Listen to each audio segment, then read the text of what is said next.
giving a very precise answer, and I appreciate, and I hope all the other ministers follow the same cue.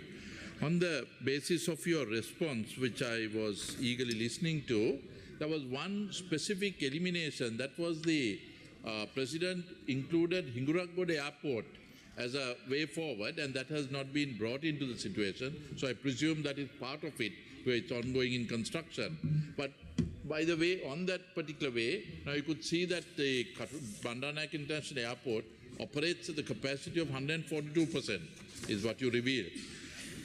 Honourable Minister, why is it that you cannot look at the concept of you have two VIP terminals there?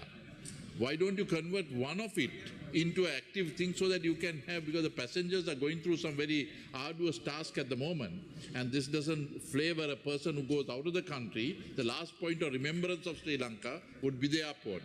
So I would take it upon, if you either one of the VIPs to be converted as the additional terminals, you can add in 8, 9, 10, because slots are there, not at the key points, so at the key times.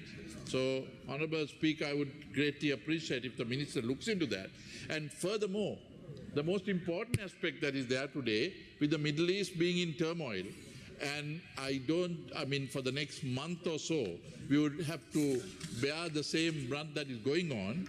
I would want you to really look at positioning Sri Lanka, which I've been telling for the last 14 months, that Mattala is a sleeping giant that can be woken at this particular moment, because most of the aircrafts today, now there are 2, 3 Qatar Airways flights that operate here directly to Europe. Likewise, they go into Muscat. So use the Mattala, even you say free handling, because the concomitant advantages we will get thereafter would be far greater. So, Honourable Minister, you have Qatar, which has roughly about 700,000 seats a week. Bring them in, speak to them and say, we will give you free capacity, but the rest of it will flow thereafter. Likewise, Etihad and Emirates, the same thing can be pursued.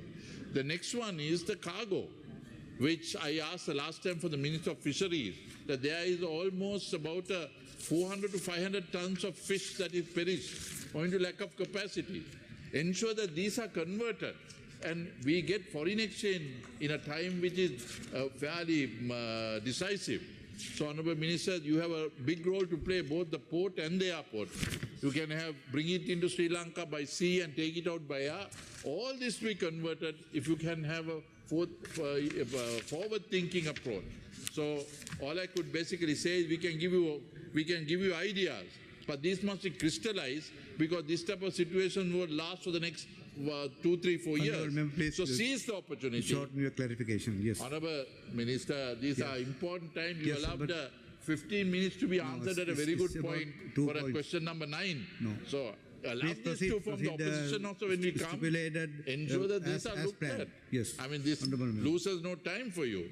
So I appreciate the precise answer you gave. That's why I thought I will add on a question that will help you to ensure your portfolio brought to more fruition in the future. Honourable